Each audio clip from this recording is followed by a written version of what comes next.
Assalamu alaikum students. This lecture is about a great novelist, Jane Austen.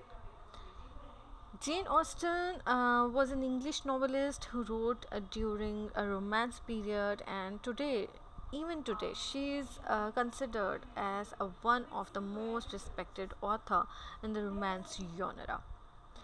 Her novels are considered pure classics. And in this lecture, I'm going to discuss her life, her works, her writing style, her age, and all about her. So let's start. Jane Austen was born on 16 December 1775 in a village of Stevensons in Hampshire. Village का नाम है Stevenson, जहाँ पे जेन Austen की पैदाइश हुई, और ये एक हैम्पशायर जो कि साउथ ईस्ट इंग्लैंड में मौजूद एक सिटी है, जो कि एक टाइम पे कैपिटल भी रहा है इंग्लैंड का. तो यहाँ से जेन ऑस्टन बिलोंग करती हैं. While she died on July 18, 1817. Jane Austen was an English novelist, and she was the seventh child of 8 children of a clergyman. Jane Austen की फैमिली बहुत एक बड़ी फैमिली थी. She belongs to a very big family. 8 बहन भाई थे, and she was on 7th number. And she grew up in a very close knit family. उसकी फैमिली के साथ बहुत ज़्यादा एसोसिएशन थी, बहुत ज़्यादा उसकी उनके साथ बॉन्डिंग थी.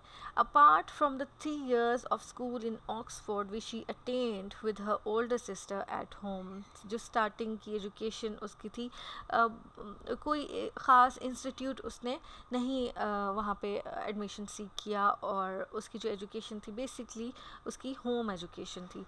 And she began to write as a teenager. बहुत अर्ली एज में she has started, and the age was approximately 13 when she was writing amusing and instructive parodies and variations on 18th century literature.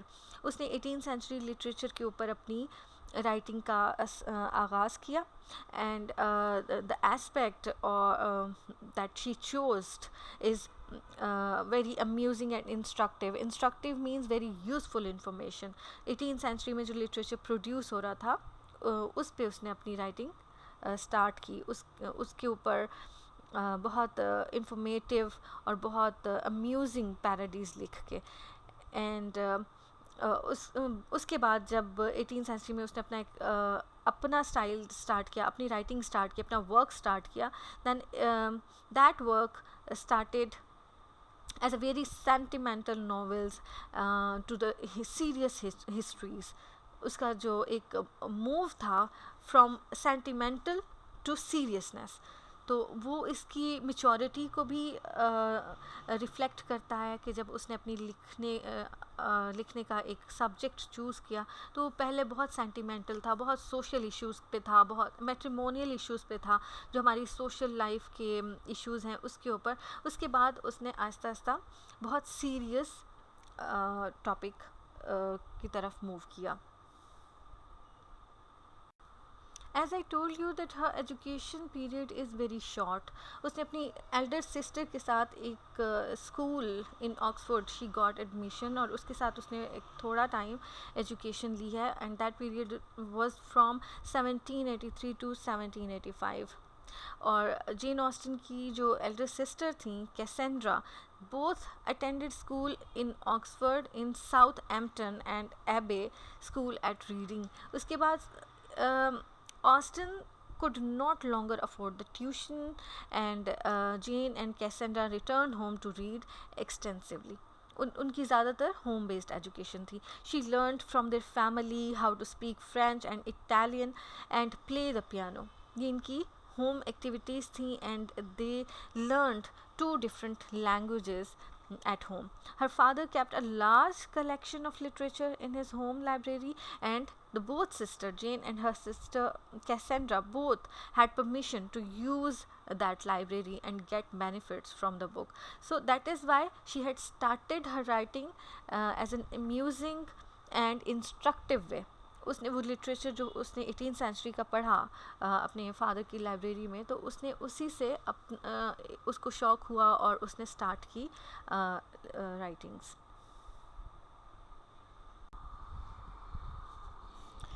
Jane Austen, as I told you, is an English novelist and she is primarily known for her 6 major novels. उसने जो काम लिखा है Jane Austen का, वो basically वो जो 6 major novels हैं उसकी वजह से उसको बहुत ज़्यादा रिस्पेक्ट मिली है, बहुत ज़्यादा फेम मिला है। And in that novel she talked about the different aspect including landed gentry.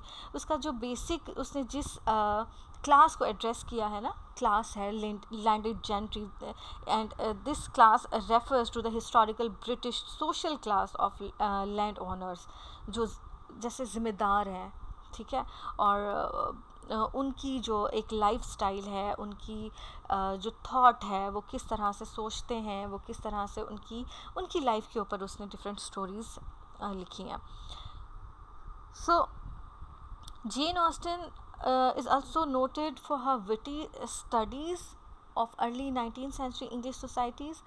उसकी बहुत जो उसकी थॉट है दैट इज़ वेरी विटी, वो बहुत मिच्योर है, वो एक जिन इश्यूज़ को वो एड्रेस करी है, ऑल्दो वो हमारे लिए बहुत, हम उसको कहते हैं कि ये तो बहुत कॉमन इश्यूज़ हैं, लेकिन उसने उन कॉमन इश्यूज़ को बहुत बहुत डेप्थ में जाके बताया है। उसने एक क्लास को रिप्रेजेंट किया है कि वो क्लास किस तरह से सोचती है, किस तरह से बिहेव करती है, उनका लाइफस्टाइल क्या है, उनकी ट्रेडिशंस क्या हैं, उनकी नॉर्म्स क्या हैं। तो 19th सेंचुरी को बेसिकली सिर्फ वो क्लास रिप्रेजेंट नहीं करी, बल्कि वो एक यूनिवर्सल ह्यूमन नेचर को रिप्रेजेंट करी है। जो लैंड ओनर्स की मेंटालिटी थी 19th सेंचुरी में, वो आप आज के दौर में भी देख सकते हैं, ठीक है। So you can say that Austen's plots है ना, जो उसकी स्टोरी आउटलाइन है, it explores the dependence of a woman on marriage in the pursuit of favourable social standing and economic security. जो सोशल क्लास का बेसिक एस्पेक्ट है that is marriage. उसने matrimonial relationship को एड्रेस किया है, और matrimonial relationship in a sense that जब novel start होता है तो उसमें भी वो इस चीज़ को बताती है कि इंसान अपनी लाइफ पार्टनर के बारे में क्या एक्सपेक्टेशंस रखता है, और उसको किस तरह से आइडियलाइज़ करता है, और वो किस तरह से होना चाहिए। तो ये एक यूनिवर्सल थॉट है, और क्योंकि मैरिज की जो ट्रेडिशन है वो इक्वली इम्पॉर्टेंट है सब कंट्रीज़ में, सब रिलीजन्स में, ठीक है। So the second aspect is the social standing and the economic security. इंसान की एक सोसाइटी में किस तरह से उसकी क्या वैल्यू है, और वो सोसाइटी में किस तरह से अपना बेटर हाफ चूज़ करता है, और उसमें एक जो बहुत इम्पॉर्टेंट चीज़ है वो उसकी इकोनॉमिक सिक्योरिटी है। उसका वेल ऑफ होना, फाइनेंशियली वेल ऑफ होना कितना इम्पॉर्टेंट है। सो her work combined romantic comedy with social satire and psychological insight. अब उसने इस तरह के इश्यूज़ को हाईलाइट तो किया है, but in a very romantic and in a very comic way. उसने बहुत लाइट वे में इतने सीरियस इशू को हाईलाइट किया, ठीक है। और ये एक सोशल सटायर है, ये हमारी सोसाइटी का उसने एक सोसाइटी का एक ड्रॉबैक है, ठीक है, जिसको उसने हाईलाइट किया, एक्सपोज किया कि हमारी सोसाइटी किस तरह से सोचती है, और उनके क्या क्या पैरामीटर्स हैं, वो किस तरह से अपने लाइफ पार्टनर्स को चूज़ करती है, उसमें क्या चीज़ें देखती है। And psychological insight means that how a person act and behave, उसके माइंड में क्या चल रहा है। लाइक अगर हमारे माइंड में एक बात है और हम उसको किस तरह से बिहेव करते हैं सोसाइटी में। लाइक बहुत से लोग होते हैं वो बहुत अच्छे होते हैं, लेकिन वो पोज करते हैं कि वो बहुत डिसेंट हैं, बहुत डेलिकेट हैं, लेकिन इनवर्डली वो अच्छे उतने नहीं होते, ठीक है। उनका कोई ना कोई एक ऐसा उनकी हैबिट होती है जो आप कहें कि अगले बंदे को पसंद नहीं आती। लाइक फॉर एग्जांपल अभी हम पढ़ने जा रहे हैं प्राइड एंड प्रेजुडिस, तो उसमें एक प्राइड और प्रेजुडिस, इसको उसने हाईलाइट किया। ये सोसाइटी का एक बहुत बड़ा आप कहें कि ड्रॉबैक है, जो लोगों को एक दूसरे के करीब नहीं आने देता, वो उनको उनमें फ्रेंडशिप नहीं होने देता, और उनमें एक ऐसी चीज़, एक ना नज़र आने वाला एक इख्तलाफ है, जो आप एक इस इंसान को जानते भी नहीं है सही से, और फिर आप उसके अगेंस्ट एक राय कायम कर लेते हैं कि वो इस तरह का है। तो ये एक इंसान की आपको प्राइड लग रही होती है, और दूसरा इंसान आपको उसी तरीके से जब जज करता है, तो आप कहते हैं कि वो ये समझता है कि आप बहुत प्रेजुडिस हैं। तो ये एक साइकोलॉजिकल वे से अगर इन चीज़ों को देखा जाए, तो हम अभी भी अपनी सोसाइटी में भी इन सब चीज़ों को लेके ही बिहेव कर रहे होते हैं। हम इंसान की फ़र्स्ट इम्प्रेशन को लेके हम उसके बारे में एक पूरी राय बना लेते हैं कि ये इंसान ऐसा है। तो जेन ऑस्टन ने ऑल्दो क्योंकि मैट्रिमोनियल रिलेशनशिप्स के ऊपर है, मैरिज के, तो ये एक रोमांटिक है और कॉमेडी इन अ सेंस कि आप एक चीज़ को बहुत ज़्यादा सोच लेते हैं उसके बारे में, लेकिन उस तरह से होता कुछ भी नहीं है। तो आप ख़ुद पे बाद में हंसते हैं कि हमने इस चीज़ को किस तरह से जज किया और असल में वो चीज़ कैसे निकली। ठीक है, तो ये एक इस तरह से कॉमिक वे में उसने बताया कि हमारी सोसाइटी किस तरह से एक दूसरे से दिल में कैसे बातें रख के, और हम एक दूसरे के अगेंस्ट बहुत ज़्यादा कुछ सोच लेते हैं, और बाद में वैसा कुछ भी नहीं होता। और इंसान की जो साइकी है वो सिर्फ ये एक बंदे का मसला नहीं है, बल्कि ये एक यूनिवर्सल प्रॉब्लम है।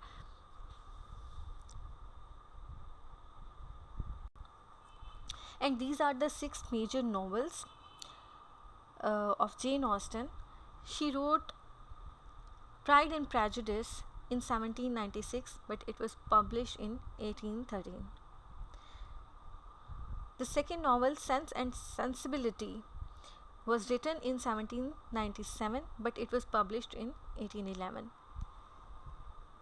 The third novel, Northanger Abbey, was written in 1798, but it was published in 1818.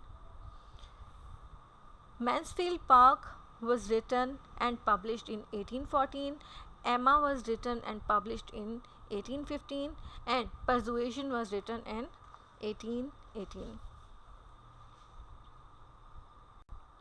The fifth period of her writing lasted from 1795 to 1798, and during this time she wrote the first version of Sense and Sensibility, Pride and Prejudice, Northanger Abbey.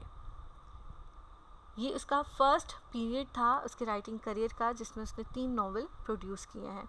ठीक है, so Austen's family preserved the writing she did as a teenager, which was published more than a century after her death as Love and Friendship.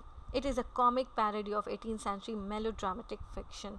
मैंने जिस तरह से आपको बताया कि उसने जो टीनेजर में एट द एज ऑफ 13 उसने अपनी राइटिंग करियर को स्टार्ट किया, और उस टाइम वो 18th सेंचुरी के जो लिटरेचर था उसके ऊपर वो बहुत अम्यूजिंग और इंस्ट्रक्टिव जो पैरोडीज थी वो लिखती थी। So Austen's family preserve the writing जो कि उसने टीनेजर में लिखी, and it was published more than a century after her death. उसकी डेथ के बाद वो जो उसकी टीनेजर्स राइटिंग थी, क्योंकि उस टाइम उसने फेम ले लिया था और बहुत से लोग उसको जानते थे, और उसकी डेथ के बाद होता है ना कि बहुत सारे लोग उसके साथ एक इमोशनली अटैच हो चुके थे, तो वो पढ़ना चाहते थे कि एज टीनेजर उसने किस तरह से काम लिखा। सो लव एंड फ्रेंडशिप के टाइटल के साथ एक उसकी बुक पब्लिश हुई। It was the comic parody of 18th century melodramatic fiction, जो कि उसने वही बहुत अम्यूजिंग और इंस्ट्रक्टिव पैरोडी लिखी थी 18th सेंचुरी के मेलोड्रामेटिक फिक्शन के ऊपर। Austen's second important period of writing lasted from 1811 and 1816. This is considered a most important period of her writing career. इसमें उसने बहुत ज़्यादा काम किया था और ये बहुत प्रोडक्टिव पीरियड था जेन ऑस्टन की राइटिंग्स के हवाले से। So she revised and prepared sense and sensibility and pride and prejudice for publication. मैंने आपको जब स्टार्ट में इसके मेजर नॉवेल्स के बारे में बताया, then I told you that Pride and Prejudice was written in 1796 but it was published in 1813 and Sense and Sensibility was written in 1797 and it was published in 1811. तो second जो इसका career था, इसने दोबारा से इन चीज़ों को रिवाइज़ किया और उसको पब्लिकेशन के लिए प्रिपेयर किया. And she wrote her last 3 completed novels. जो लास्ट इसके 3 कंप्लीटेड नॉवेल्स हैं उसको लाइक मैंसफील्ड पार्क जो 1814 में पब्लिश हुआ, एमा 1816 में एंड परजुएशन इन 1818. ये लास्ट इसने अपनी 3 नॉवेल्स भी अपने सेकेंड ही इस जो सेकंड इम्पॉर्टेंट इसका करियर है पीरियड है इसकी राइटिंग करियर का, उसमें इसने ये पब्लिश करा है. तो ये सेकंड पीरियड जो है वो बहुत ज़्यादा इम्पॉर्टेंट है. Students, some of her works were published posthumously. Jane Austen की बहुत सारा ऐसा इनकम्प्लीट वर्क था जिसको उसकी डेथ के बाद पब्लिश किया गया. ठीक है. Several other incomplete works were published after Austen's death, and these works are like the Watson that was published in 1923. The fragment of a novel was published in 1925, and the plan of a novel was published in 1926, and her correspondence has been published as Jane Austen's letter in 1932 and the revised edition was 1952. तो ये कुछ काम है जो जेन Austen की death के बाद publish हुआ, ऑल्दो कि इनकम्प्लीट है. उसको कुछ उसके रिवाइज्ड एडिशन थे और कुछ उसकी डेथ के बाद उसको पब्लिश किया गया. Students, the death of Jane Austen is a little bit ambiguous because she led a secluded life with her family and never marrying. Secluded means very private life, a very personal life, not seen or visited by many people. एक ऐसी place की बात है, एक ऐसी life के बहुत सारे लोग उसको नहीं जानते, unknown for the common people. So उसकी रीज़न यही बनी कि जब उसकी डेथ हुई तो बहुत सारे लोगों को आइडिया नहीं था कि किस वजह से जेन ऑस्टन की डेथ हुई है.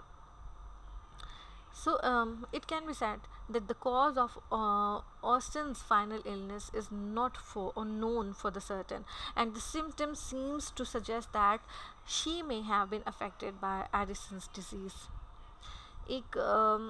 एक ख्याल किया जाता है कि जो डेथ की रीज़न बनी वो एक डिज़ीज़ है, Edison disease. Edison disease is basically a condition that affect one's body's adrenal glands.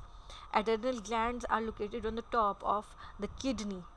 ठीक है. ये लंग्स को, किडनी को अफेक्ट करते हैं and they make hormones that affect your mood, growth, metabolism, tissue functions, the body and the response to stress.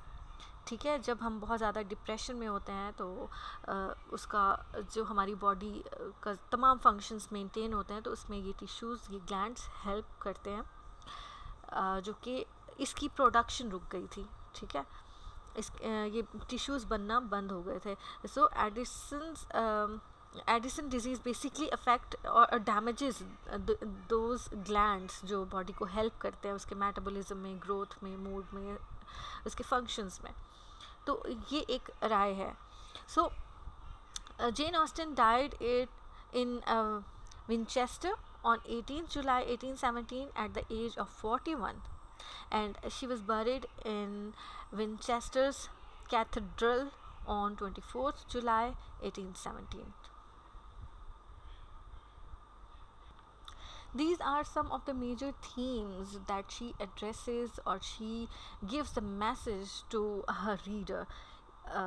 Jane Austen ने being a novelist, उसका जो वर्क है it is not something very serious or depressing, but it is a joy to read. आप उसको read करेंगे, आप उसको बहुत इंजॉय करेंगे, but it has a certain message, a very serious message that aims at helping the reader or helping the society. She always very concerned about the morality, about the religion, about the politics, about the property and class. लोगों ने जो discrimination की हुई थी classes की, और जो social insecurities थी, जो economical insecurities थी उस एज में, तो इसने उनको एड्रेस किया है. And the clash between the traditional moral ideals and the everyday demands of life, कि जो हमारी ट्रेडिशन में हमें जो कुछ चीज़ें ऑर्थोडॉक्स लगती हैं, जो जो क्लैशेस आते हैं एक ह्यूमन के विद हिज और हर ट्रेडिशन और द नॉर्म्स और द वैल्यूज़, तो उसने उनको एड्रेस किया है कि एक इंसान जिस तरह से ट्रेडिशन में जकड़ा हुआ है और वो उसको एक्सेप्ट नहीं करता, दिल से एक्सेप्ट नहीं करता, वो उसको फॉलो नहीं करता, तो जो क्लैशेस हैं जेन ऑस्टन ने उनको एड्रेस किया है. And her sensitivity to universal patterns of human behaviour. Being female and being a novelist, being a very sharp novelist, she very concerned, she is very sensitive towards the universal pattern of human behavior, कि हम जो इंसान हैं वो अब क्या बनते जा रहे हैं, उनका क्या उनमें मोरालिटी है, उनमें क्या एथिक्स हैं, वो किस तरह ट्रांसफॉर्म होते जा रहे हैं from simple to a very complex person. ऐसे ही है ना कि अभी जो इंसान बहुत सिंपल है, आपको दिखता बहुत सिंपल है, तो उसके अंदर जो उसके कॉन्फ्लिक्ट्स हैं, चाहे वो एक्सटर्नल हो इंटरनल हो, तो वो कॉन्फ्लिक्ट्स एक इंसान का जो ह्यूमन बिहेवियर है वो कॉम्प्लेक्स बना देते हैं. That is unable to understand. ठीक है. And same is the case with her character in the novel, when the loss of illusions usually leading character to a more mature outlook. जब वो अपनी illusion की दुनिया से फैंटेसी से वापस आते हैं तो वो बहुत एक मेच्योर लुक के साथ होते हैं. और इसकी एग्जांपल मैं आपको इसी नॉवल में दूंगी कि जब प्राइड एंड प्रेजुडिस में जो फर्स्ट इम्प्रेशन, इसका नॉवल का पहले टाइटल भी था, तो उस फर्स्ट इम्प्रेशन में जो हम एक इंसान के बारे में राय कायम कर लेते हैं, वो एक इल्यूजन है था. इल्यूजन मीन्स कि वो आपने ख़ुद से क्रिएट किया है, आपको रियलिटी का नहीं पता. और जब आप उस इल्यूजन से, जब आप उस रियलिटी में वापस आते हैं, जब वो उस इल्यूजन को ख़त्म करते हैं, तो आप बहुत एक मैच्योर साउंड करते हैं. क्योंकि आप रियलिटी एक्सेप्ट कर चुके हैं और आपको चीज़ों की समझ आ रही है. तो इस तरह जेन ऑस्टन ने बहुत ही सेंसिटिव और एक यूनिवर्सल इश्यूज़ के ऊपर बात की है, क्योंकि वो ह्यूमन नेचर से बिलोंग करता है. Students, these are some of the limitations of Jane Austen's work. कुछ क्रिटिक्स ने जेन ऑस्टन्स की कुछ सर्टन लिमिटेशंस को इम्पोज किया और क्रिटिसाइज़ किया है कि जेन ऑस्टन ने एक ही पर्सपेक्टिव से बात की है, कि उसने एक ही स्टाइल अपनाया अपने तमाम नॉवेल्स में, और उसने एक मेल और फीमेल की रिलेशनशिप, जो मैरिज बेस्ड रिलेशनशिप के ऊपर बात की है. So Jane Austen defined her boundaries and never stepped beyond them. But actually क्या है कि जेन ऑस्टन ने खुद से ये बाउंड्रीज सेट की हैं और कभी भी उन बाउंड्रीज़ के बियॉन्ड जाके कोई बात नहीं की. She adjusted her vision and focused it into a very small perspective. उसने अपना इंटरेस्ट, जो उसका अपना इंटरेस्ट है, उसका जो अपना स्टाइल है, वो इसी के ऊपर था. इस स्मॉल पर्सपेक्टिव से उसने इस विजन को फोकस किया है और उसी के ऊपर उसने बात की है. And she chooses the microscopic method of observation.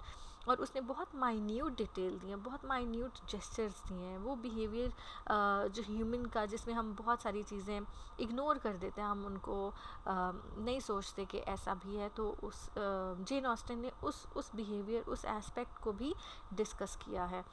तो ये एक डेलिब्रेट लिमिटेशन है, जिसको कुछ क्रिटिक्स ने उसको कहा है कि ये लिमिटेशन है इसके वर्क की, और उसने उसके बियॉन्ड काम नहीं किया. Although some critics have imposed certain limitation on her work, but overall अगर हम जेन ऑस्टन की वर्क को उसका एनालिसिस करते हैं, then we will find a wonderful understanding of human nature, and her work are relevant till this age. आज के age maybe, you can find the characters, the universal characters, as she has portrayed in her novel. So her work is very easy, and her work is also translated across various mediums. So this is a universal appeal, actually the universal appeal है, not only in 20th century, बल्कि Jane Austen के work को एक universally consider किया जाता है because of her style, because of her plot, because of her story outline, and her characters. So, this was a brief introduction about Jane Austen to give you understanding about her life and style of writing. Thank you very much.